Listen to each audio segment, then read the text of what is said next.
everyone, welcome back to 366 Days of Hope. My name is Pearl and I'm here to share our next object lesson, which is the egg, the potato, and the coffee bean.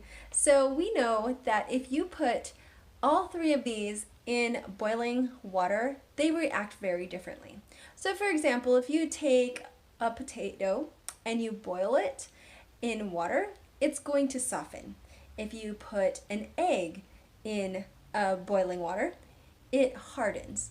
But if you take the coffee beans and if you grind them up and put them through a filter in hot boiling water and let it go through hot boiling water, that actually changes the water completely, and it causes a beautiful aroma to come out and even changes the flavor of the water.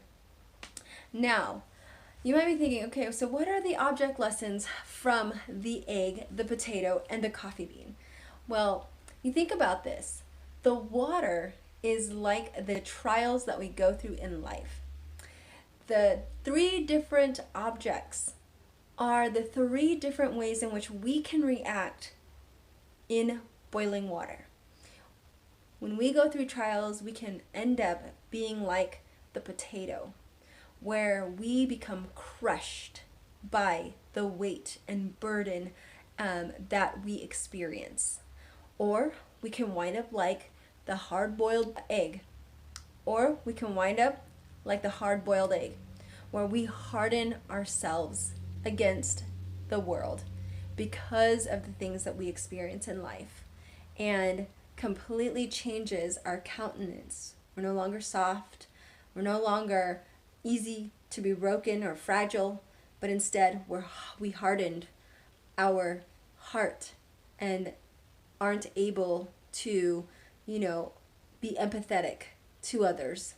Then you have the coffee. When it goes through the hot boiling water, it completely changes its surrounding. It permeates its environment and gives off a sweet aroma.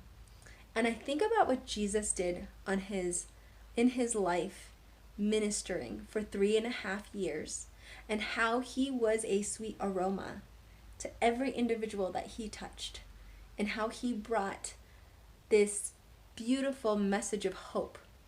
And I think about us who believe in him, and we think about just being like that sweet aroma. And it reminds me of 2 Corinthians 2:15, which says, "For we are the sweet aroma of Christ to God among those who are being saved and among those who are perishing. To one a fragrance from death to death, and to other a fragrance from life to life." And when you think about it, when we are going through our trials, we stand as a testimony, or a living sacrifice in a sense, or a incense in a way, to other people to witness how we react in trials, and they can see our faith. And it can also encourage their faith because they see how we've reacted. We didn't become hardened. We didn't break in the trials. We didn't become softened by the burdens, and it didn't crush us.